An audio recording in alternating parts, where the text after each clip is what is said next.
nous sommes au cœur de quelque chose d'important. C'est le monde intérieur qui va nous faire réguler toute notre vie dans le monde extérieur.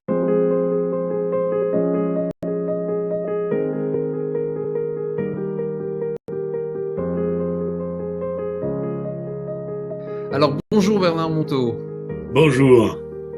Très heureux de vous accueillir ici dans ces conversations pour essayer de donner du sens à ce que l'on vit. En 2018, nous avions organisé un congrès qui s'appelait Soigner l'homme, sauver la terre, qui a eu lieu à Aix-les-Bains. Et l'idée générale était de dire, regardez, ces humains sont malades, à l'intérieur d'eux, ils souffrent d'eux-mêmes, et en souffrant, ils abîment le monde, et le monde qui est abîmé leur renvoie la souffrance en miroir, et on s'en sort plus, on fait un ping-pong négatif, et c'est une catastrophe. Donc, le titre, c'était « Soigner l'homme pour sauver la Terre ».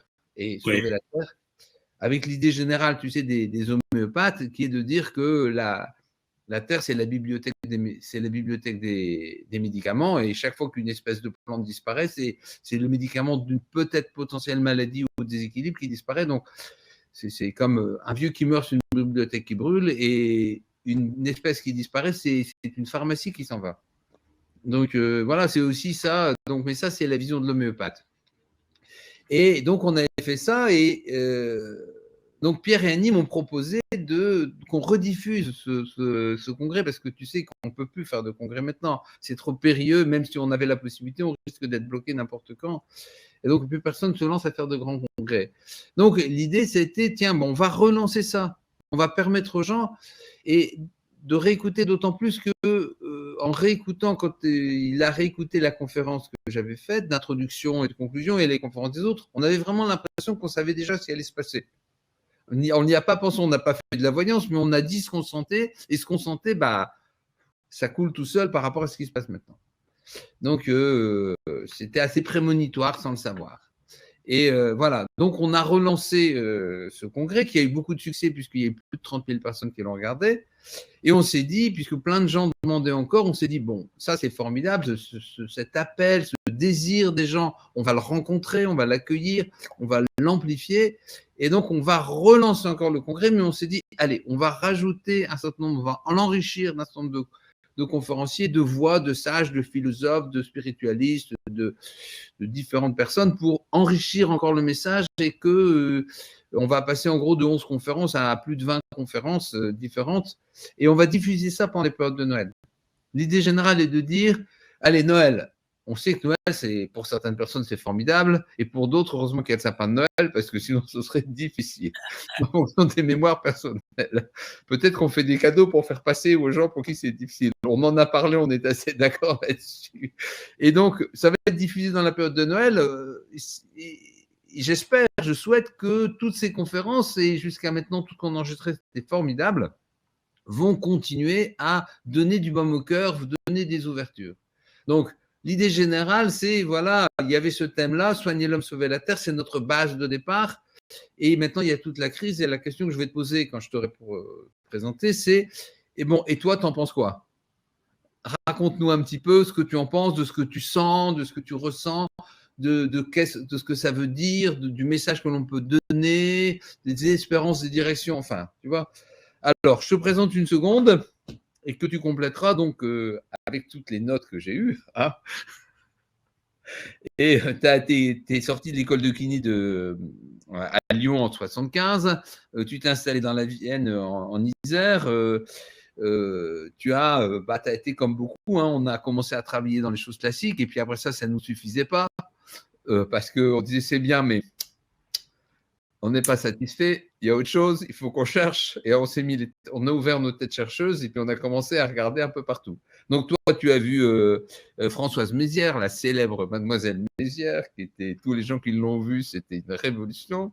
D'ailleurs, il y a eu après, je ne sais pas si tu as connu, il y avait Gottlieb Struff aussi après. Bien sûr, Struff, bien sûr.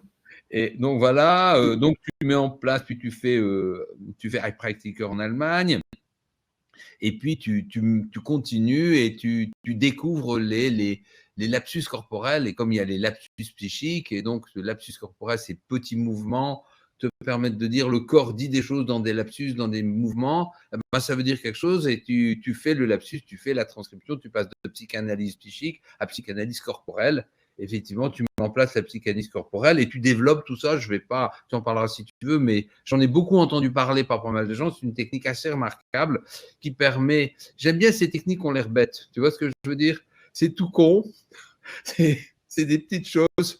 Et puis, paf, sur une petite chose, on arrive. Alors, je continue un tout petit peu. Après ça, tu crées l'association Artas pour développer ça. Et puis, la grande rencontre de ta vie, c'est Gita Malaz. Dialogue avec l'ange. Alors là, c'est vraiment, tu nous en parleras, c'est vraiment la grande rencontre. Et puis après ça, tu développes ton chemin, tu développes ton travail, la création en 2001 de l'Institut français psychanalyse corporelle, puis réflexe et partage pour partager, pour que ceux qui ont donnent à ceux qui n'ont pas, d'une façon naturelle. Et puis le Centre des amis de Gita Malaz. Et puis tu fondes tout ça, tu déploies tout ça qui fait que aujourd'hui tu as fait quand même pas mal de bien sur Terre, quoi. Et on espère que ça va encore durer un moment. À toi. Moi, je crois, par rapport au thème, qu'il y a quelque chose d'assez important à comprendre. Toutes les pollutions extérieures, selon moi, bien sûr, toutes les pollutions extérieures prennent leur source dans la pollution intérieure de l'espèce humaine. Je pense que la pire des choses, c'est penser du mal de soi. La pire des pollutions, c'est penser du mal de soi.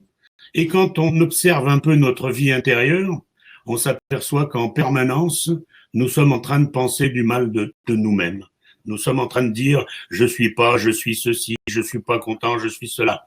Et je pense que cette façon que nous avons de penser du mal de nous-mêmes est la source de toutes les pollutions sur Terre. Parce que nous ne sommes pas clairs avec nous-mêmes, nous ne sommes pas clairs avec la Terre entière. Et nous souillons la Terre parce que nous acceptons cette première souillure qui est de penser du mal de soi. Donc je pense que le sujet de votre congrès, il est fondamental.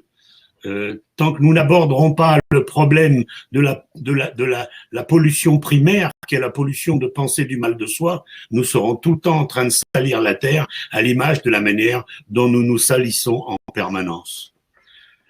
La chance que j'ai eue depuis 40 ans, puisque je fonde la psychanalyse corporelle dans les années 1980, c'est d'avoir l'occasion de contempler à travers les milliers de personnes qui sont venues suivre ce travail de connaissance de soi, d'apercevoir combien la source de ce penser du mal de nous provient de notre passé.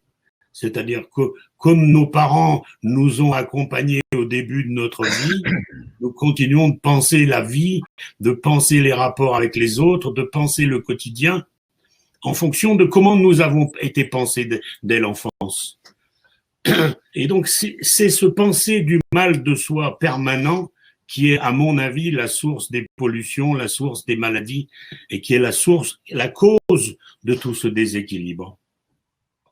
Donc, je suis très, très touché par le titre de ce congrès et par ce sujet, parce qu'effectivement, tant que nous n'apprendrons pas à bien vivre avec nos imperfections, nous n'aurons aucun moyen de rétablir une circulation bonne et juste des choses à l'intérieur de nous-mêmes qui ensuite se retrouvera dehors, à l'extérieur de nous-mêmes. Celui qui a de la miséricorde pour ses propres souffrances a de la miséricorde pour les autres et a de la miséricorde pour le monde. N'a pas envie de salir les autres et n'a pas envie de salir le monde. Celui qui cesse d'avoir envie de se salir n'a plus besoin de salir les autres et de salir le monde pour exister.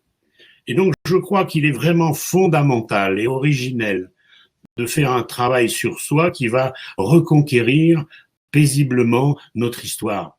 Nous ne pouvons pas nous défaire de notre passé. Nous ne pouvons pas faire que le passé va changer. Nous pouvons bien vivre ou mal vivre avec notre passé, mais nous ne pouvons pas vivre sans notre passé. Dans notre passé, 4 événements fondamentaux sont arrivés. Le traumatisme périnatal de la naissance. Et ce traumatisme périnatal, au bout de 40 ans, au bout de milliers de cas, je dirais, nous sommes tous nés avec le même cri. je ne suis pas assez aimé parce qu'avant, dans le ventre maternel, j'étais tellement aimé. J'étais tellement en communion dans le ventre maternel. J'étais un chef-d'œuvre fabriqué par un ventre divin. Et donc cette communion initiale pendant 9 mois, où nous avons retraversé tous les épisodes de l'évolution des espèces. Nous avons traversé les épisodes minéraux, les épisodes végétaux, les épisodes animaux, pour en arriver à la dimension humaine. Pendant 9 mois, nous feuilletons le grand livre de la vie dans une communion parfaite entre cette matrice et cet être que nous sommes en train de devenir. Quand nous arrivons sur Terre, nous sommes tous devant le même cri. Nous sommes tous sortis dehors du ventre en espérant qu'il y aura autant d'amour dehors que dedans. Et soudain, stupéfaction à la naissance, c'est peut-être ça d'ailleurs le péché originel, stupéfaction à la naissance. Quand nous sortons, nous avons tous eu l'impression de s'être fait avoir. On a l'impression que l'amour qu'on trouve dehors, c'est rien du tout par rapport à l'amour qu'on vient de perdre. Nous sommes tous, et là c'est 100% des cas, nous sommes tous unanimes sur « je ne suis pas assez aimé » dès la sortie du ventre. Parce que, maladroitement, nous comparons un amour humain avec un amour presque divin. Un amour magnifique et une communion magnifique qui précède un amour humain. Nous sommes tous devant un cri énorme, c'est « je ne suis pas assez aimé » de maman, de papa, du gynéco, de la sage-femme, des représentants de l'espèce humaine. Et alors, nous allons mettre en place 3 stratégies. 3 stratégies qui vont pendant les 3 périodes principales de notre passé. La petite enfance, où à ce moment-là, c'est maman qui est le personnage principal dans la petite enfance. Ensuite, pendant l'enfance, ça va être papa qui va devenir le personnage principal. Puis ensuite, à l'adolescence, ça va être autrui, l'autre sexe. C'est celui qu'on va essayer d'aimer en dehors de la famille. Et par rapport à ces 3 personnages principaux, nous allons reproduire ce cri initial de la naissance, c'est-à-dire « je ne suis pas assez aimé de maman dans la petite enfance, alors je vais faire tout ce que je peux. Je vais essayer de trouver n'importe quel moyen pour obtenir un peu plus d'amour que ce que cette maman me donnerait si je ne faisais rien. » Et c'est ce qu'on appellera le traumatisme de l'enfance. Moi, dans le traumatisme de l'enfance, pour obtenir un peu plus d'amour de ma maman, j'ai très vite été tout le temps malade, pour la faire venir, parce que mes seules réclamations ne suffisaient pas. La maladie rajoutait quelque chose d'important et ça la faisait venir. Alors cet homme a appris à être fragile d'un point de vue santé pour attirer un peu plus d'amour de sa maman permanente, je dirais. Premier instant décisif de cette pollution initiale, je suis obligé de me penser fragile, je suis obligé de me penser faible, je suis obligé de me penser potentiellement malade en permanence pour espérer attirer l'attention de tous ceux que j'aime. Première pollution essentielle qui va faire qu'ensuite, dehors, tout va se polluer. Et puis ensuite, on rentre dans l'enfance. Et dans l'enfance, c'est papa qui devient important. On va se mettre à aller à l'école. Et on va se mettre à avoir une vie sociale, on sort de la maison. Maman n'est plus le personnage central dans l'enfance, c'est papa le chef de tribu. Alors, c'est par rapport à papa qu'il faut désormais obtenir un peu plus d'amour. Parce que le premier traumatisme ne marche pas. Que je sois malade, ça ne fait pas bouger mon papa. Ce qui fait bouger mon papa, c'est qu'il faut que j'invente j'ai besoin d'un peu plus d'amour avec toi, papa. Pas avec toi, maman, avec toi, papa. Et ça va s'additionner à la première crise. Alors avec papa, je vais devenir dysorthographique, je vais devenir pas bon à l'école, je vais devenir psychiquement douteux, au point qu'il m'emmènera chez le psychiatre, parce que papa a peur d'avoir un fils anormal comme son frère a déjà une enfant anormale. Et par la peur de papa, j'attire papa dans un peu plus d'amour. Seconde stratégie de ce petit bonhomme qui s'appelle Bernard Monteau, c'est je suis obligé de me penser bête, de me penser un peu con, parce que c'est la manière que j'ai d'utiliser ma relation avec l'autorité. Et puis ensuite, il va y avoir l'adolescence. Et à l'adolescence, c'est pas parce que je suis malade ou parce que je suis un peu con que je vais plaire aux filles. Alors, il va falloir que j'invente une deuxième chose, c'est je suis un homme que l'on peut trahir. C'est la trahison qui va gérer l'attention que je réclame de la part des filles. Je vais mettre en place 3 stratégies, mais je les mets en place moi, mais tout le monde met en place 3 stratégies. Je vais mettre place 3 stratégies tordues, 3 bosses, 3 fêlures, 3 imperfections, 3 blessures, 3 misères, appelons-les comme on veut, 3 petits bonhommes qui souffrent encore aujourd'hui dans ma poitrine, comme vous avez tous 3 petits bonhommes ou 3 petites bonnes femmes qui souffrent encore dans votre poitrine. Le petit bonhomme et la petite bonne femme de la petite enfance. Le petit bonhomme et la petite bonne femme de l'enfance. Le petit bonhomme et la petite bonne femme de l'adolescence. Et ces 3 petits bonhommes, petites bonnes femmes, ils ont utilisé, chacun, nous avons trouvé des stratégies pour obtenir un peu plus d'amour. De ce moment initial où nous avons considéré que sur Terre, on manque tout le temps d'amour. Et c'est ça, les traumatismes psychanalytiques. Et c'est ça qui constitue notre personnalité. Et c'est ça qui fait que nous sommes tous particuliers, parce que nous avons tous trouvé des solutions particulières pour essayer d'obtenir un peu plus d'amour. Alors, je crois que quand on est devant ça, on est devant quelque chose d'énorme. C'est le merveilleux mystère de la misère humaine. Je pense, et il faut l'entendre, que si nous sommes tous profondément misérables, profondément blessés, profondément imparfaits, définitivement imparfaits, nous n'aurions rien à aimer. C'est pas nos qualités qu'on va se mettre à aimer ça. Aimer des qualités, c'est simplement du bon sens. C'est aimer l'imperfection, aimer la misère qui est un vrai acte d'amour. Si nous n'étions pas imparfaits, si nous n'étions pas misérables, nous n'aurions rien à aimer. Et c'est là tout le travail de la vie spirituelle, tout le travail de la vie de foi, tout le travail de la vie de connaissance de soi. C'est-à-dire, il faut se mettre en route de quelles sont mes 3 stratégies de misère. Et au lieu de me battre contre, il faut essayer de commencer à vivre avec, les rencontrer. Au cœur de l'enseignement de Gita Malas, il y avait une phrase que j'ai mis beaucoup de temps à saisir et à entendre dans sa vraie profondeur. Au cœur de l'enseignement de Gita Malas, elle disait « La nouvelle perfection, c'est l'imperfection heureuse. » Nous ne pouvons pas être autre chose qu'imparfaits, nous pouvons être imparfaits malheureux ou imparfaits heureux, mais nous ne pouvons pas être parfaits. Ça, il faut y renoncer. Nous pouvons être imparfaits malheureux ou imparfaits heureux.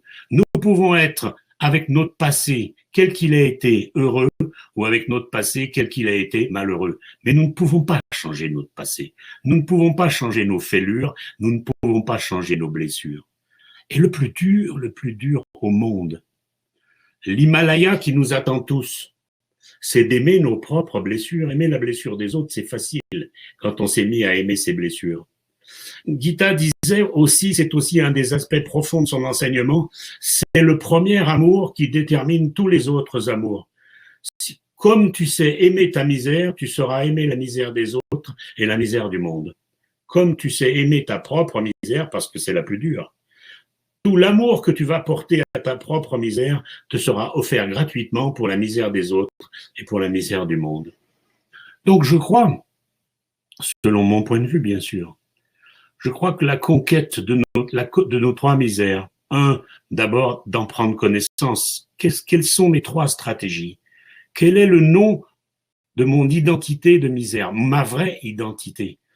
Quelque part, je m'appelle Bernard Monteau, mais quelque part, je m'appelle beaucoup plus profondément le nom de mes 3 misères. Parce que chaque instant, aujourd'hui, même à 70 ans, chaque instant de ma vie, je suis obligé d'être une de mes 3 misères pour conserver le sentiment de moi-même. Là, c'est le psychanalyste qui vous parle. Si un instant, ma raison ne proposait pas de superposer à l'instant un de mes 3 traumatismes du passé, je ne saurais pas qui vit cet instant. Quand je rentre dans la boulangerie, quand je vais voir le médecin avec un de mes 3 traumatismes. Le subconscient choisit une situation qui ressemble le plus. Le subconscient superpose sur mon présent un de mes 3 traumatismes. Je ne vis pas le présent, je vis le présent retraduit par mon passé. On ne vit jamais le présent. On vit le présent refiltré par notre passé. Chaque instant, une de ces 3 misères agit sur moi-même, me fait être. Chaque instant, parce que je suis toujours la même personnalité, chaque instant, je me souviens de qui j'ai été. Il s'agit donc, dans cet instant en question, d'être bien avec qui j'étais ou mal avec qui j'étais. C'est vraiment la route que je pense la plus importante que nous ayons à faire. Et je crois qu'elle cadre avec tout ce qui est en train d'arriver dans le monde, c'est-à-dire cette pandémie permanente, ces virus permanents qui fait qu'une chose essentielle est en train de disparaître, c'est beaucoup de vie extérieure est en train de foutre le camp. Beaucoup de voyages, nous sommes en train de rentrer dans un monde qui retourne à l'intérieur. Mais peut-être que nous avons à retourner à l'intérieur parce que le monde extérieur, nous l'avons suffisamment conquis. Parce que le monde extérieur, nous l'avons suffisamment pris des avions, des trains et des voitures pour le parcourir dans tous les sens. Parce que nous sommes des êtres extrêmement évolués dans la conquête du monde extérieur, alors que nous sommes des êtres très infirmes dans la conquête du monde intérieur. Nous ne savons pas accorder de la tendresse à nos propres misères. Nous ne savons pas parler aux 3 petits garçons et aux 3 petites filles de notre poitrine, qui encore aujourd'hui, encore maintenant, encore ce soir, vont souffrir dans l'instant que nous allons traverser. Nous ne savons pas recevoir en permanence ces 3 misères comme un acte décisif de miséricorde, s'accorder le droit à la misère. C'est ça la miséricorde.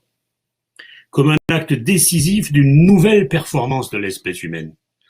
Il va falloir, sans doute l'histoire va nous y pousser, il va falloir que de confinement en confinement, nous fassions une grande rencontre. C'est la rencontre avec nos propres misères. Est-ce que tu es capable de parler avec une infinie tendresse aux 3 petits garçons qui courent dans ta poitrine, aux 3 petites filles qui courent dans ta poitrine et qui aujourd'hui encore disent « Je ne suis pas assez aimé de mon mari, pas assez aimé de mon voisin, pas assez aimé de ceci, de cela, de… » Et si nous ne sommes pas devant, je ne suis pas obligé de mettre en route mon processus traumatique, je peux mettre en route la miséricorde sur mes propres misères. Je crois que la source de toutes les pollutions, c'est qu'au lieu de penser du mal, nous pourrions penser du bien de nos propres misères. Nous pourrions penser du bien de nos propres fêlures. Vous savez, je vais régulièrement aux États-Unis puisque j'ai établi aux États-Unis un programme d'introspection auprès des prisonniers américains, puisque nous accompagnons 2000 prisonniers aux États-Unis. Eh bien, c'est le travail fondamental que nous essayons de faire. J'étais la semaine dernière à Houston et nous sommes en train de mettre en place dans les prisons ce que nous appelons les 10 minutes de vie intérieure. On leur demande de s'arrêter, de s'immobiliser et de faire silence pendant 10 minutes, autant de fois qu'ils veulent par jour. Et on leur demande une seule chose, êtes-vous capable d'identifier ce que vous êtes en train de penser? Et forcément, 9 fois sur 10, vous allez apercevoir que vous pensez du mal, de vous, des autres ou du monde. Est-ce que vous êtes capable de seulement identifier ce que vous êtes en train de penser? Parce qu'autrement, ce processus, il se passe sans arrêt, mais personne n'en a conscience. Et on le laisse faire, et on le laisse faire. Et cette pollution initiale de la vie intérieure humaine produit toutes les pollutions secondaires sur la Terre. Je pense qu'il va falloir qu'on en revienne à des choses extrêmement simples. C'est, es-tu capable de t'arrêter, bonhomme, qui n'est pas en prison? Es-tu capable de t'arrêter régulièrement et de t'apercevoir qu'est-ce que tu penses? À quoi tu penses en ce moment? Quelles sont les pensées qui défilent dans ton être? Est-ce que ce sont des pensées de louange, de remerciement, de tendresse, ou est-ce que ce sont des pensées de jugement, d'accusation, de critique? Et tant que nous n'aurons pas fait copain-copain avec nos 3 misères principales à chacun de nous, nous ne serons pas ce qu'on appelle en paix avec son passé. Là est pour nous, pour notre mouvement, pour notre enseignement, le grand voyage que l'espèce humaine va devoir faire, non pas dans un confinement extérieur, mais dans un confinement intérieur, dans un confinement souhaité. C'est-à-dire, peut-être que le confinement extérieur va nous y obliger. Les prisonniers, ils y sont obligés. Et vous savez, nous rencontrons des gens qui ont tué, des gens qui ont fait des choses qui sont pas belles, mais ce sont des belles personnes quand même. On peut avoir un moment d'égarement dans la vie, ça ne résume pas une vie entière d'avoir été un vrai salaud pendant quelques heures. Le reste du temps, ce sont des belles personnes très bouleversantes et quand certains découvrent la misère qui les habite et qu'ensuite on leur apprend à aimer cette misère, quelque chose s'apaise profondément. Donc je crois que le cœur du sujet de votre congrès, c'est vraiment le cœur du problème de l'espèce humaine. Nous sommes tous remplis de 3 blessures fondamentales, de 3 petitesses, de 3 imperfections, inguérissables. inguérissable. C'est l'agneau égorgé des chrétiens. Ces 3 plaies, on ne peut pas en guérir. Elles saigneront toute notre vie.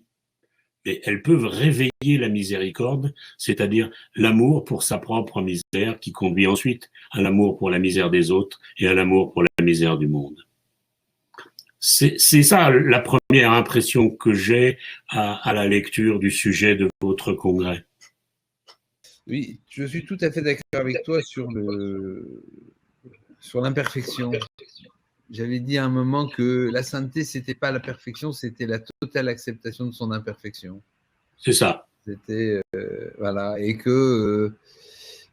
j'avais dit aussi, parce que j'aime bien faire des jeux de mots, et j'avais parlé du saint homme qui marche dans nos symptômes.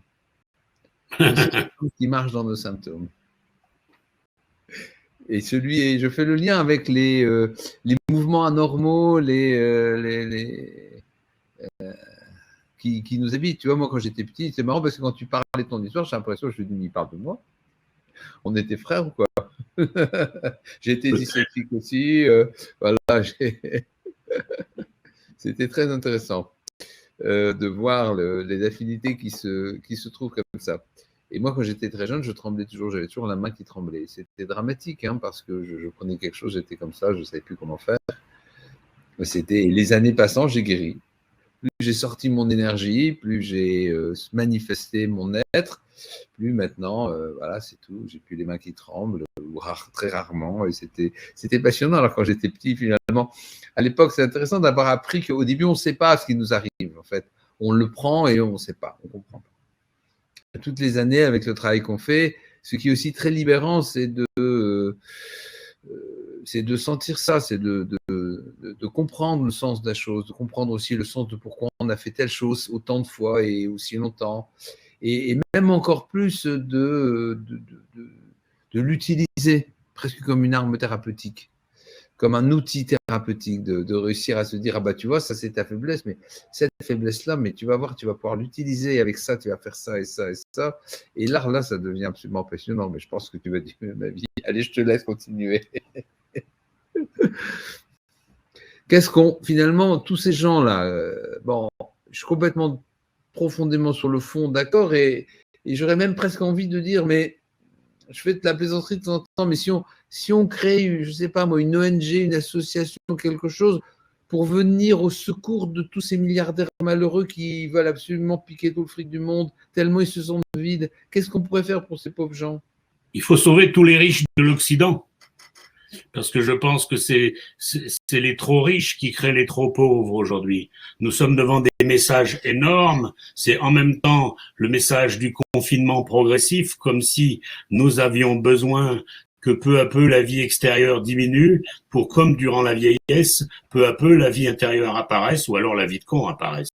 Si nous sommes confinés, il nous restera que 2 possibilités. Plus de vie intérieure ou une vie de con, polarisée devant les écrans, pris en otage par les écrans. Donc ça me paraît l'un des grands axes que l'histoire est en train de nous faire vivre. Vous aurez de moins de vie extérieure. Êtes-vous capable de vous réveiller à une vie intérieure? Autrement, vous allez vous retrouver pris en otage par tous vos écrans. Et puis, le deuxième axe qui est fondamental, c'est, je pense que tout l'Occident, nous sommes tous beaucoup trop riches. Et que quand, en Occident, nous achetons notre 10e paire de chaussures, eh bien, quelqu'un sur Terre ne peut pas se payer sa première paire de chaussures.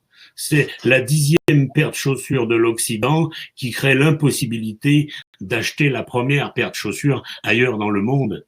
Et donc, je pense qu'aujourd'hui, tout l'Occident est rempli d'une consommation de l'inutile qui est grave au niveau de la philosophie générale des choses.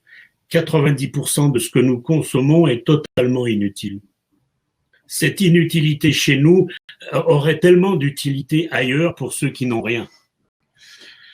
Et donc, je pense que le travail que nous avons à faire, c'est pas seulement les milliardaires de l'Internet ou les milliardaires des grandes affaires, c'est les milliardaires que nous sommes tous en Occident par rapport à la misère du reste du monde.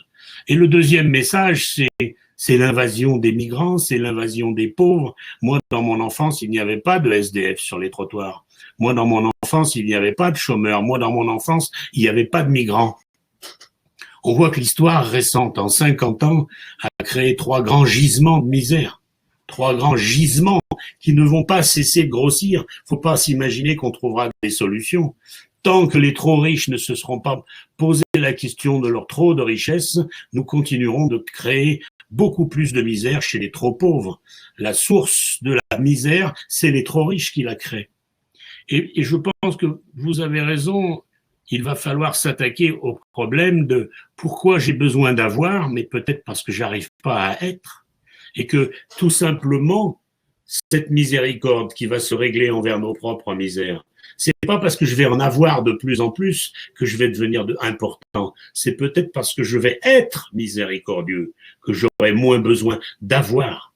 On ne peut pas se passer de la 10e paire de chaussures si on continue de se juger. On ne peut pas se passer de la surconsommation pour être quelqu'un d'important. En fait, la consommation et la surconsommation, c'est une quête d'importance. J'ai besoin d'être important, de changer de voiture, d'avoir une plus grosse maison, d'avoir ceci, ceci et cela. C'est une quête de l'importance.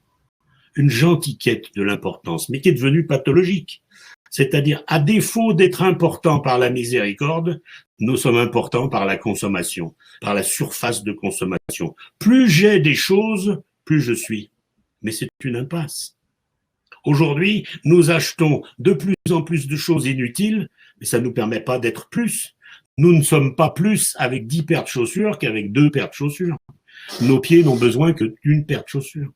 Donc, il y a quelque chose d'extrêmement important à comprendre, c'est que ce mieux-être avec soi-même va réduire de lui-même la consommation. Si je suis important par la miséricorde, j'ai de nouveau une importance qui ne me rend pas l'obligation d'acheter une 10e paire de chaussures. Plus je suis miséricordieux, plus je reçois ma petitesse, plus je suis devant ma grandeur, cette importance, plus je suis capable de sourire à ma misère, plus au moment où je souris à cette misère, je suis devant la magnifique importance de mon être, gratuite, sans consommation. Il y a une espèce de bonheur gratuit à aimer sa propre misère et à aimer la misère des autres et à aimer la misère du monde. Il y a une espèce d'être gratuit.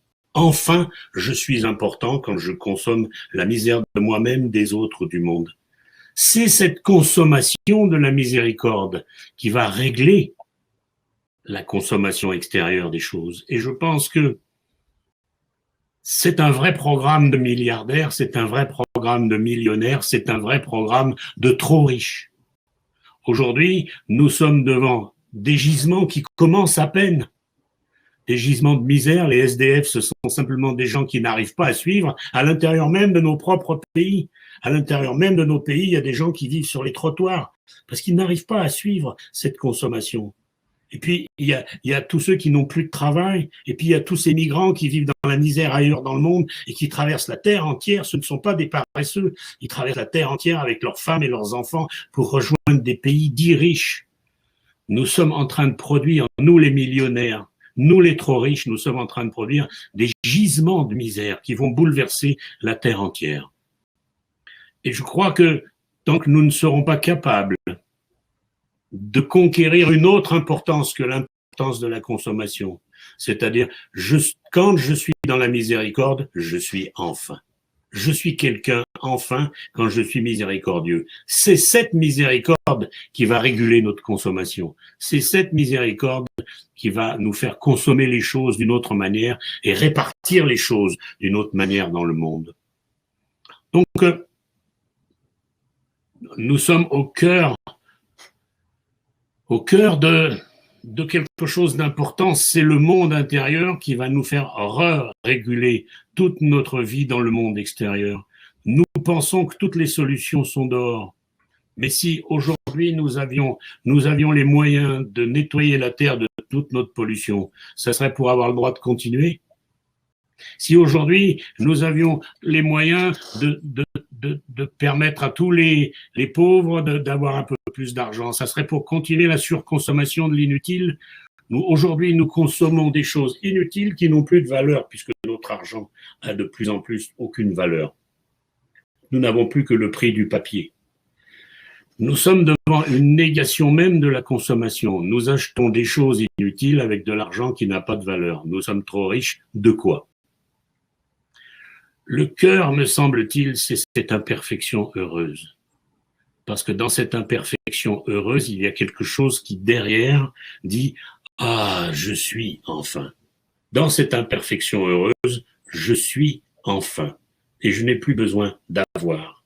Et dans cette imperfection heureuse, dans cette façon d'être sans consommation, il y a la réduction de la consommation qui se fait d'elle-même, sans même que ça soit un sevrage. Ça se fait de lui-même, le besoin de partager avec les autres et le besoin de protéger la terre. Celui qui se protège lui-même de ses propres misères, protège les autres de leurs misères et protège la terre de ses misères. Je crois que si aujourd'hui, on observe mon existence puisque j'essaye d'accompagner tous ceux que personne ne veut accompagner, les pédophiles, les prisonniers, les assassins, les meurtriers, pour moi, ce sont tous des êtres. Pour moi, ce sont tous des hommes qui ont fait des erreurs, c'est vrai, et qui ont peut-être parfois besoin d'être jugés par la justice, ça c'est indéniable. Mais il y a quelque chose d'autre, ce sont tous des hommes qui ont des plaies ouvertes et qui saignent.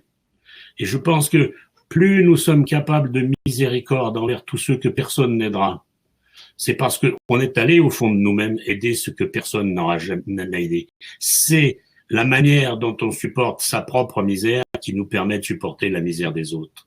C'est la miséricorde envers soi-même qui donne la mesure de la miséricorde envers les autres dont on est capable et de la miséricorde envers le monde dont on est capable. Si vous recevez toute votre misère, alors vous serez capable d'accompagner toute la misère du monde et toute la misère des hommes. Si vous recevez un peu de votre misère, vous ne pourrez accompagner qu'un peu de la misère des autres et un peu de la misère du monde. Dans ce premier amour, dans cette première paix mondiale, se développent toutes les deuxièmes paix avec les autres et avec le monde.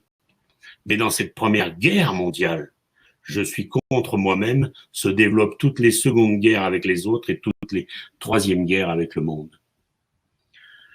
Je pense que nous sommes devant ces deux axes fondamentaux dans cette heure de l'histoire où nous sommes aujourd'hui, avec la pandémie et avec les migrants. Nous sommes devant, l'histoire nous dit, je vais un petit peu t'enlever de la vie extérieure. Tu vas bouger moins facilement. Tu vas avoir des tests à faire en permanence. C'est invraisemblable aujourd'hui de prendre l'avion. C'est un vrai parcours du combattant de prendre l'avion aujourd'hui. Et ça va se compliquer encore plus.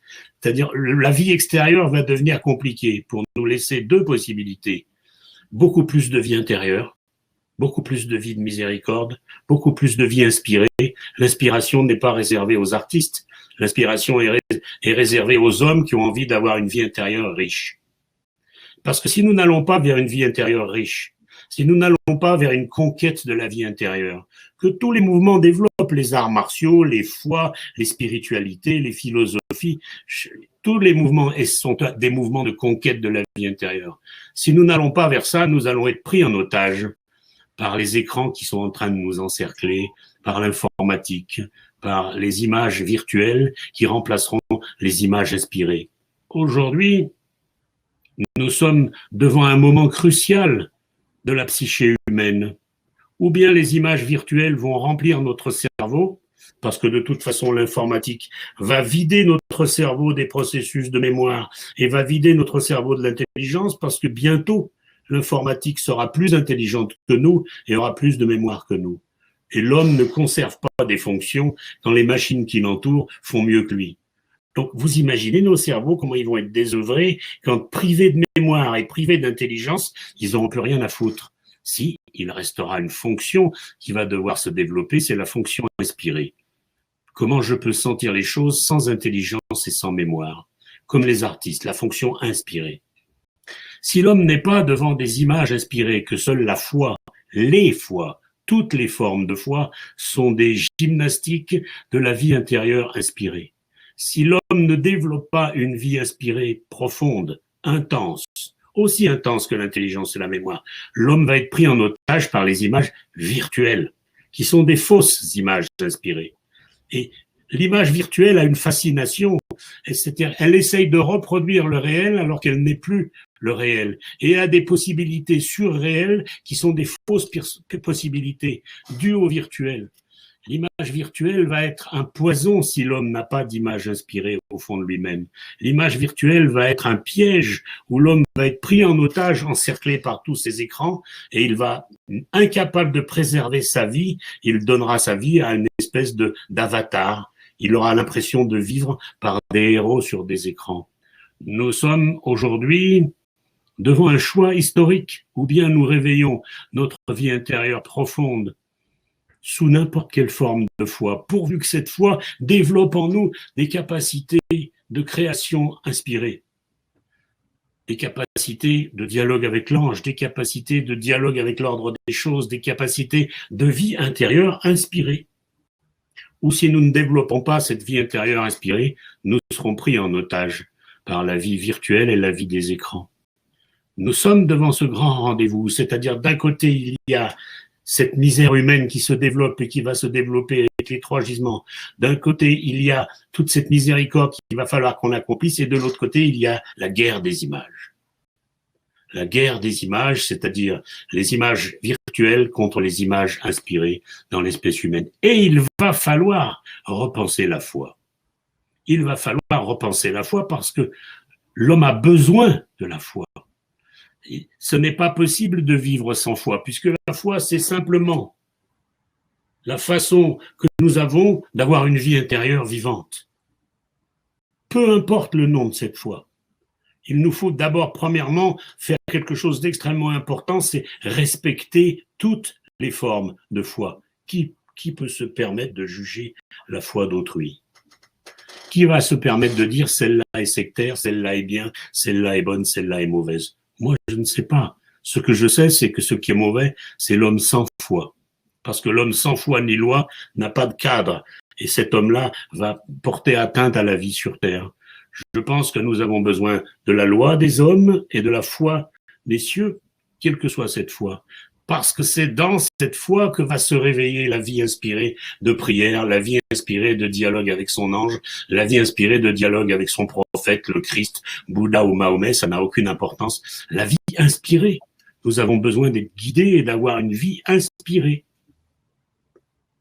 Donc, le cœur, d'un côté, il y a cette misère qu'il faut que nous apprenions à vivre avec. D'un côté, il y a cette mauvaise importance que nous avons par la surconsommation qui va devoir se remplacer par partager. L'un des mots de demain, ça sera partager, partager. De toute façon, nous ne pourrons pas faire autrement, il faudra partager. Et enfin, il faudra se battre pour que des images inspirées prennent place en nous pour préserver le sentiment de nous-mêmes. Sinon, nous serons dépossédés de notre propre identité. Demain, je ne suis pas sûr que nous saurons toujours les pensées que nous avons, ce sont les nôtres, ou si ce sont des programmes qui ont été offerts à notre dernier anniversaire par ta tante Marie, qui nous a offert un programme de faux passé. Demain, nous aurons des puces qui seront dans nos peaux, dans notre corps, des puces qui nous amèneront des faux souvenirs, des fausses histoires. Demain, nous ne saurons peut-être pas si nos pensées sont les nôtres. Si nous devenons des hommes inspirés, nous préserverons le sentiment de nous-mêmes.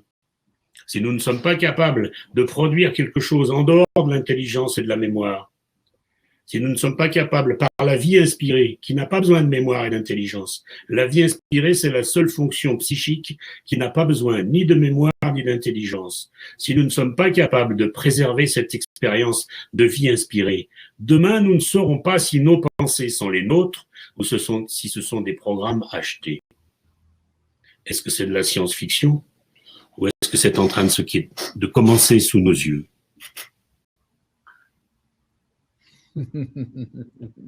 Merci, merci. On est vraiment au cœur de l'essentiel là. Et c'est vrai que on va vers une société de contrôle social, mais l'inspiration, personne ne pourra jamais la contrôler avec un QR code, avec une caméra, avec une reconnaissance faciale. Si peut-être à dire à celui-là, il a l'air inspiré. Et peut-être que ceux qui font le contrôle social diront ben, je vais arrêter de le contrôler parce que c'est vraiment trop beau. Et c'est vrai que ça fait tout à fait penser à la célèbre phrase de Saint-Exupéry. L'essentiel est invisible avec les yeux, on ne voit bien qu'avec le cœur. tout ce que tu nous décris là est inaliénable. Tout ce que tu nous décris là est inenfermable. Tout ce que tu nous décris là ne peut pas être contrôlé par un confinement, ne peut pas être... Et donc, il y a là quelque chose qui est, en neurosciences, on appelle ça le préfrontal. Et souviens-toi, dans l'image du don de l'âme où Dieu donne la main à Adam, il passe, c'est cette image là où Dieu est dans un nuage, et le nuage a une forme de cerveau, et Dieu passe la main à travers le préfrontal, à travers le front en quelque sorte, pour aller inspirer. C'est par là que, ça veut dire, c'est par là que Dieu communique. Et effectivement, dans cette chose-là, nous sommes absolument, il va vraiment falloir nous rendre incaptables et incontrôlables, nous rendre inenfermables, nous rendre comme Nelson Mandela qui était totalement libre dans sa prison pendant 22 ans. Oh, toi, mon âme invincible. Et je pensais aussi à cette misère dont tu parles et cette imperfection. Mais finalement, ce monde crée de la misère parce qu'il ne supporte pas l'imperfection. Oui. Et donc, à toi, tu n'es pas bon, tu n'es pas performant, tu n'es pas dans le management moderne. Je dis que les écoles de commerce et de finance et de management sont les temples de la destruction de la planète. Tu n'es pas performant, regarde, il faut être meilleur à ce niveau-là, il faut faire plus comme ça. Et automatiquement, ça va créer ça va, où on crée des robots, mais qui ne sont pas réels et ils sont peut-être parfaitement robots, mais pas du tout. Ce sont des humains imparfaits qui vont un jour tomber malades, avoir un cancer et qui se contenteront de dire on attend que la médecine fasse des progrès, sans réaliser que c'est cette perfection demandée. On sait bien qu'en homéopathie que le cancer, c'est la diathèse de la perfection. Et cette perfection demandée par l'autre qui fait que on me demande la perfection, du coup je suis exclu, je deviens clodo. Et voilà, et en vrac, tu vois, d'autres idées me viennent, je pense à Coluche, notre saint laïque. Hein. Oui. Et il y avait un sketch, je lui disais, je suis con, hein, je suis con, mais putain, je suis rudement content d'être con. Je suis imparfait, mais je suis rudement content d'être imparfait, et j'aime vraiment ça.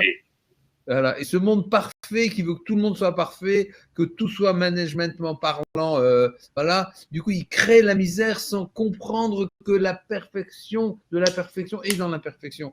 Que c'est justement dans cette variabilité, dans cette chose-là que on aime les gens. Les gens qu'on aime le plus, on les aime pour leur imperfection. C'est fabuleux, oui. Quoi, qu'on aime. Oui, oui. C'est la principale conquête que nous avons à faire. Sauf que pour la faire envers les autres, il faut l'avoir commencé pour soi-même. Parce que tant qu'on passe son temps à dire du mal de soi, c'est très complexe de faire autre chose avec l'autrui. Il faut cesser de dire du mal de soi pour commencer de cesser de dire du mal des autres et de dire du mal du monde. Donc, oui, là est le cœur du problème. C'est-à-dire, nous avons tous, d'une manière immédiate, là, maintenant, disponible, sans passer 30 ans dans l'Himalaya, les pieds nus dans le froid, nous avons tous une misère en cours qu'il nous faut apprendre à aimer. C'est le plus petit. Et je pense que l'espèce humaine va devoir inventer une scolarité de l'âge adulte. C'est-à-dire, jusqu'à 40 ans, tu as le droit, première moitié de la vie active, tu as le droit d'accumuler de l'avoir pour avoir un certain confort. Mais au-delà, ça suffit, tu en as déjà assez de confort. Il va falloir que l'espèce humaine invente une scolarité du milieu de la vie active, à peu près au milieu de la crise de la quarantaine. Et dans cette scolarité de yoga, de chrétienne, de bouddhiste, d'arts martiaux, de n'importe quel mouvement spirituel, écologique ou n'importe quoi, il va falloir réapprendre à être homme intérieurement. Nous apprenons dans la première scolarité à être homme extérieurement, lire, écrire, réussir, gagner de l'argent, etc. Il nous faut une première scolarité pour la conquête de la vie extérieure. Je pense que l'espèce humaine va devoir inventer une scolarité du milieu de la vie active, où pendant 3, 4, 5 ans, l'homme va chercher à se remettre en cause. Dans des territoires de discours qui lui plaisent, si c'est le bouddhisme et le yoga, très bien, va au bouddhisme. Si c'est par les arts martiaux, par l'assise immobile, par la sophrologie, par la chrétienté, par le catholicisme, par les protestantismes, aucune importance. Mais va chercher le nom de ta misère, réapprivoise ta vie intérieure, rentre dans une vie de foi, parce que sinon, Sinon, tu vas te retrouver devant des écrans et tu ne sauras même plus comment tu t'appelles. Si tu n'es pas capable d'instaurer quelque chose d'inaliénable, tu as tout à fait raison, c'est le mot. Cette vie inspirée sera inaliénable parce qu'elle n'a pas besoin de la mémoire et elle n'a pas besoin de l'intelligence. C'est un mauvais débat que de s'imaginer il faut aller sur Internet ou pas sur Internet, réseaux sociaux, pas réseaux sociaux. Si aujourd'hui on ne va pas sur Internet et si aujourd'hui on ne sait pas fonctionner avec l'informatique, on devient asocial, comme à l'époque où on avait la télé ou pas la télé. Si aujourd'hui on est nul en informatique, ben on devient asocial. Donc on ne peut pas dire ça c'est le mal et ça c'est le bien. Il faut que l'informatique se développe même. Parce qu'il faut que cette modernité nous enlève l'intelligence et nous enlève la mémoire. Il faut qu'on devienne des légumes. Il faut qu'on devienne des espaces vides là. Et quand il n'y aura plus rien là, plus d'intelligence, plus de mémoire, qu'est-ce qu'on va foutre? Il faudra bien qu'on fasse quelque chose.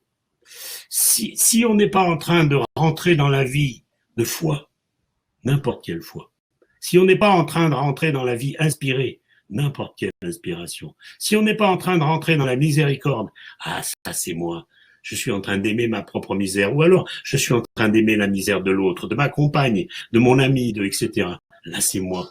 Si nous ne sommes pas en train de sauver nos vies par la vie de foi et la vie inspirée, nous serons pris en otage, nous serons des zombies hébétés devant des écrans. Nous avons le choix entre habiter ou hébéter.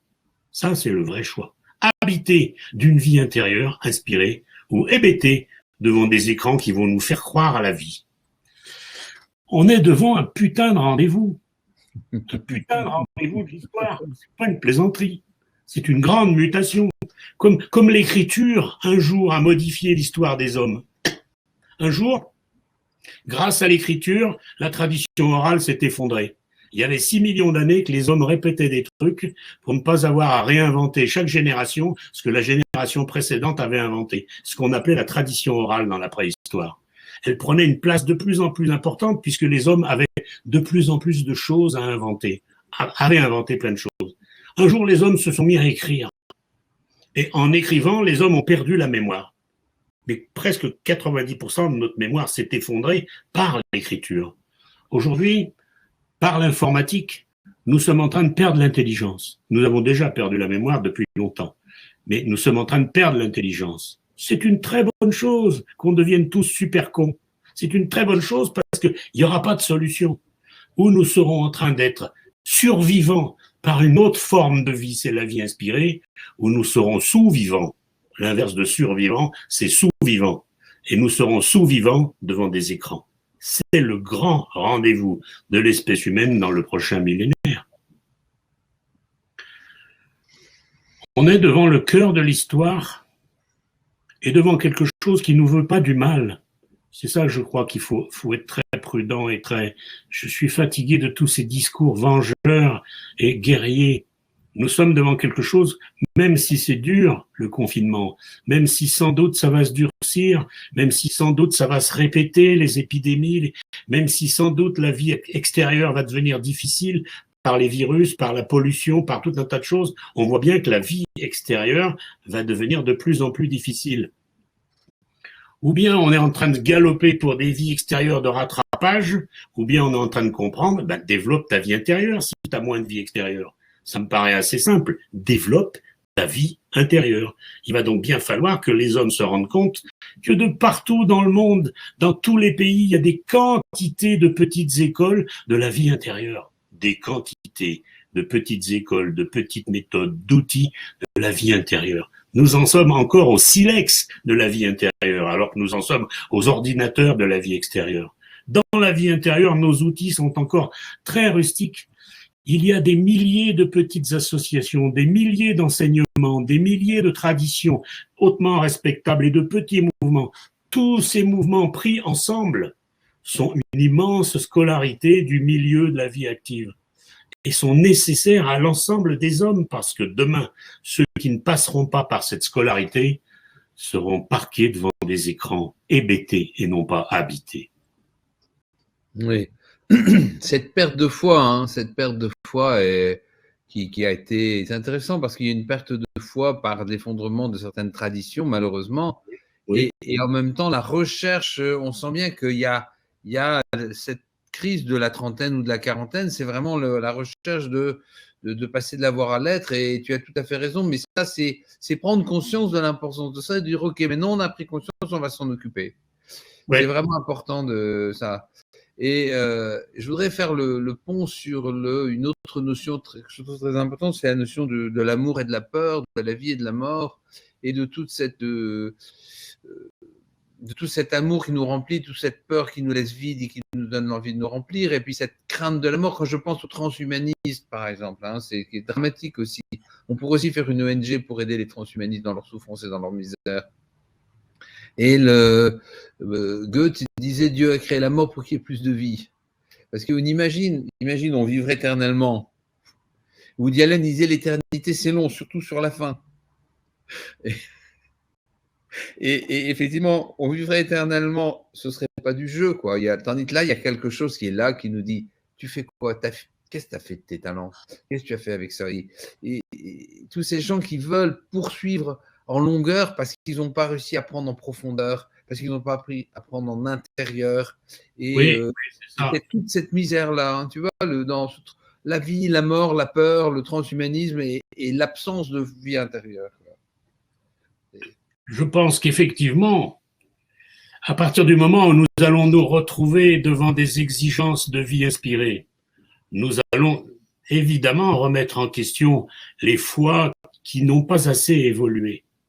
Je veux dire, il y a une façon de dire le je vous salue Marie où on répète des mots vides qui n'ont pas de je vous salue Marie pleine de grâce, etc., etc. Et puis il y a une autre façon qu'il va falloir régénérer, c'est-à-dire est-ce que je suis capable quand je dis je vous salue Marie de créer derrière Marie quelques secondes de silence qui me font venir une image, une rencontre inspirée avec ce que je viens d'évoquer. Je veux dire que nous devons passer des foi et des prières plates aux foi et aux prières inspirées. Nous devons produire des activités de foi religieuses, spirituelles. Nous devons produire des activités inspirées. Nous avons à réveiller en permanence des images inspirées qui vont nous rendre vivants. Même la foi va devoir se rénover. Elle a du mal à l'accepter, mais même la foi va devoir se rénover. Aujourd'hui, nous sommes devant des pharisiens de la foi de partout, c'est-à-dire ma foi c'est la meilleure. Et c'est pas ça le problème. Le problème c'est est-ce que ma vie inspirée est suffisamment riche pour que je rencontre mon ange, que je rencontre la Vierge, que je rencontre Bouddha, que je rencontre la sainteté d'un grand saint au fond de moi, que je sois bouleversé par une vie pleine d'images et d'expériences mystiques et d'étreintes. Soudain, nous allons nous retrouver devant des vies d'étreintes. Comme nous avons passé notre vie à avoir des vies d'étreintes extérieures, qui sont des vies affectives avec ses meilleurs amis, avec sa femme, avec son mari, avec ses amants, nous avons eu des vies d'étreintes extérieures. Est-ce que l'humanité est capable d'apercevoir que nous allons vers des vies d'étreintes intérieures? Le privilège que nous avons eu en vivant avec Gita Malas, c'est que nous avons rencontré une première étreinte, c'est l'étreinte avec l'ange. Est-ce que je suis capable d'avoir un dialogue intérieur avec mon ange gardien? Il est gardien de quoi? Sinon que lui, il sait pourquoi nous sommes venus sur Terre. Il est gardien de la mission que nous pourrions avoir à accomplir pour donner du sens à notre vie. Et Gita Malas disait, et c'est important, celui qui a accompli sa tâche n'a plus de raison de vivre plus longtemps, donc la mort, il l'a déjà vaincu. Il a rempli sa vie. Il a fait ce pourquoi il était venu. Ce qui va annuler la mort, c'est de remplir sa vie du sentiment d'avoir fait ce qu'on avait à faire, c'est-à-dire accomplir sa tâche. La vie inspirée, c'est pas seulement prier, c'est pas seulement avoir des images, c'est avoir une vie d'étreinte. Une vie sociale intérieure, pas une vie sociale extérieure.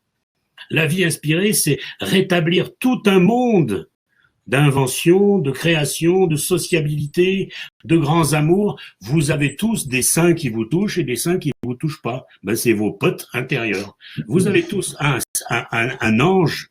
Vous avez tous un ange, puisque vous avez un ange gardien qui sait pourquoi vous êtes tous venus sur Terre et qui sait la tâche et la mission qui vous attend.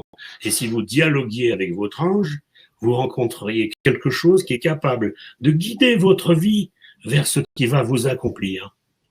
Je pense que ce qui fait que la mort est douloureuse, c'est quand on n'a pas accompli ce qu'on avait à accomplir et qu'on a l'impression qu'il nous faudrait encore du temps pour faire quelque chose d'autre. Vous savez, quand Gita est morte, elle a dit une phrase extraordinaire 15 jours avant de mourir. Elle est venue nous voir en nous disant « J'ai accompli ma tâche ».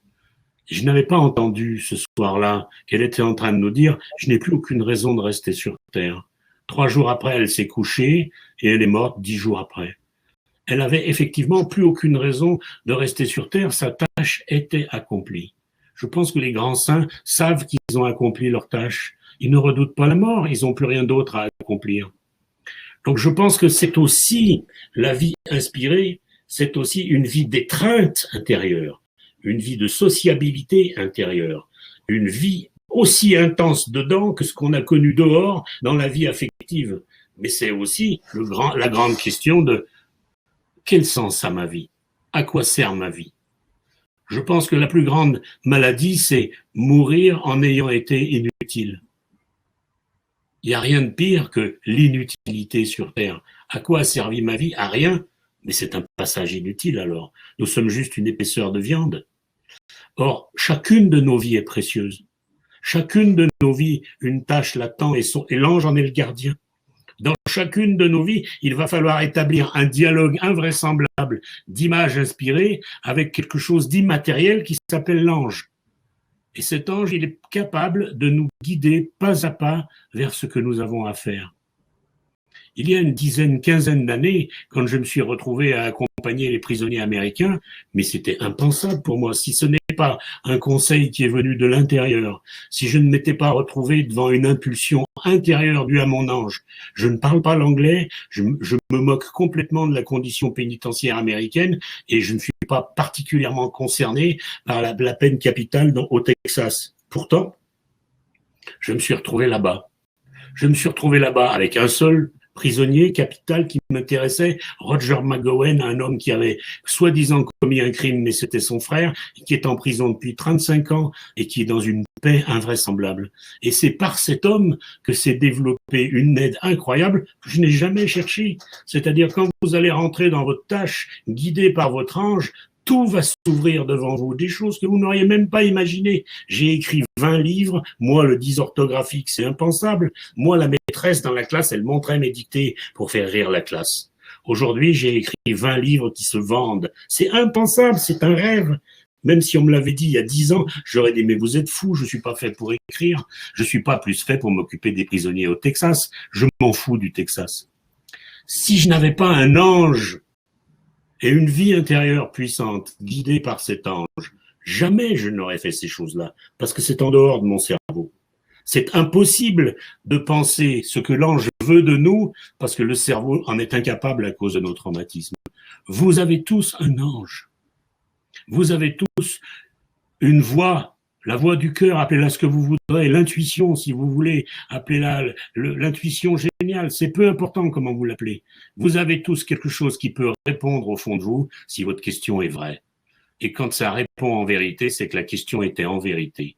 Et dans ce cas-là, vous avez tous la capacité d'accomplir vos vies avec cette première étreinte, c'est ce que j'appellerais l'étreinte avec l'ange, le dialogue avec l'ange que nous a enseigné Gita Malas.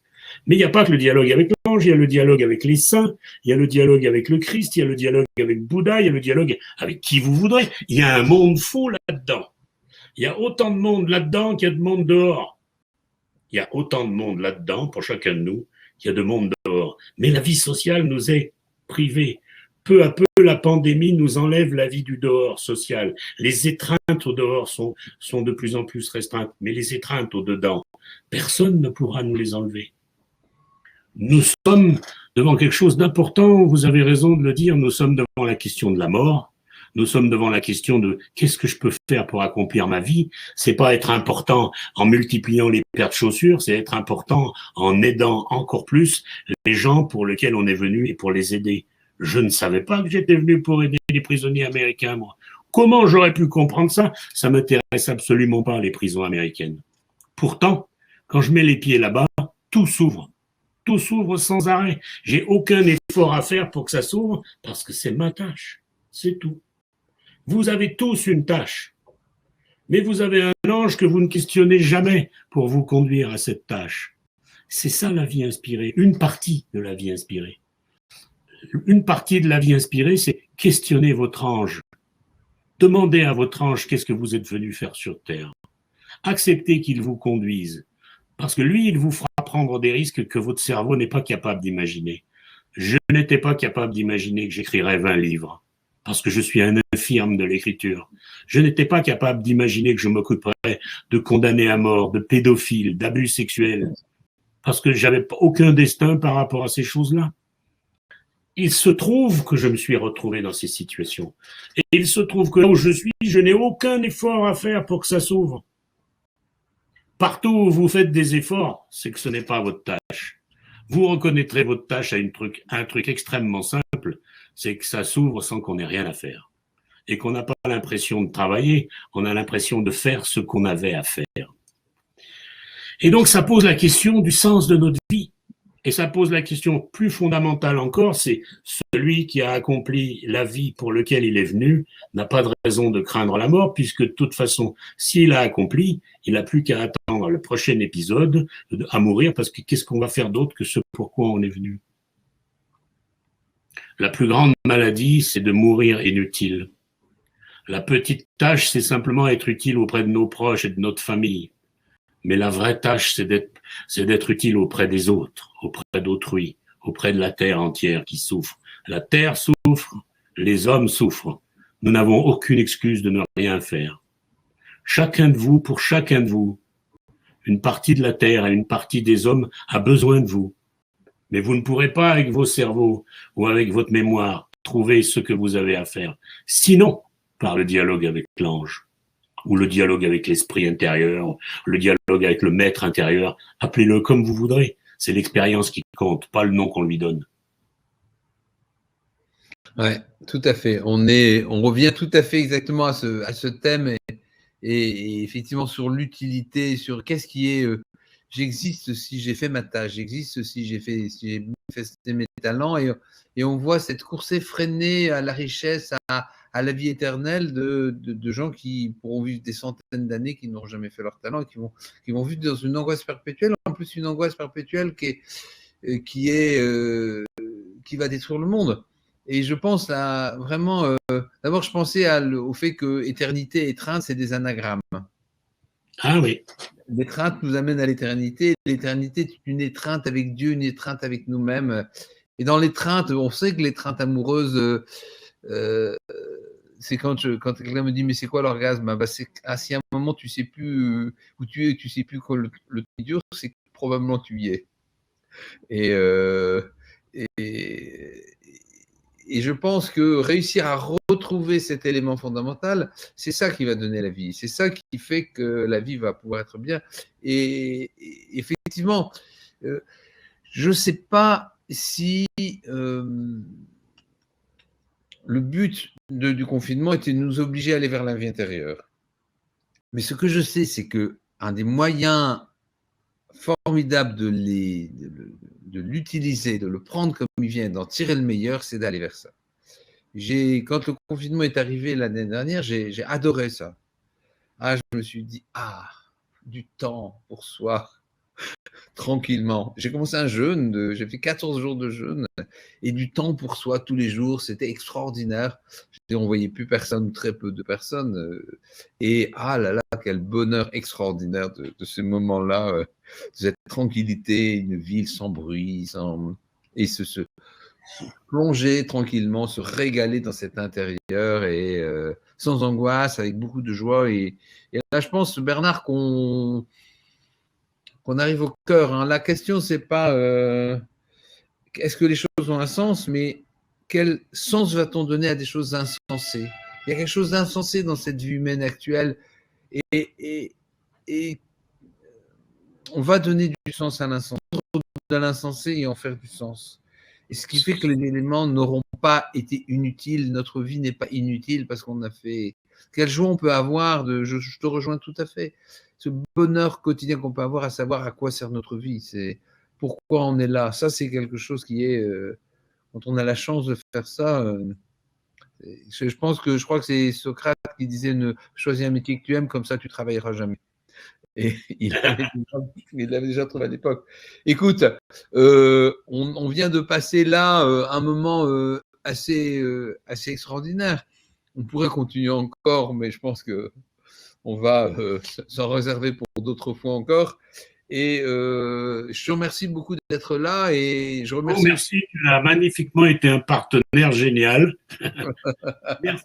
On a rebondi, c'est bien, c'est ça qui compte. Ce qui compte, c'est la musique générale. Ce qui compte, c'est la musique générale que nous pouvons laisser. Voilà, c'est tout.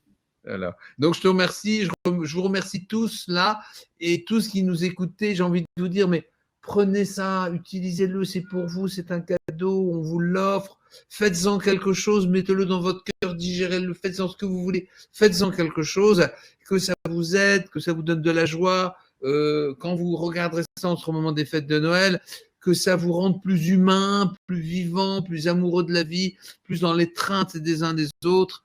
Et voilà, c'est ce que je voulais dire. Et je te laisse le mot de la fin. Mais je crois que tu as tellement tout dit que le mot de la fin va être très compliqué. Je pense que c'est tout ce que tu viens de dire, c'est-à-dire vous allez passer des fêtes où vous allez forcément retourner vers vos familles.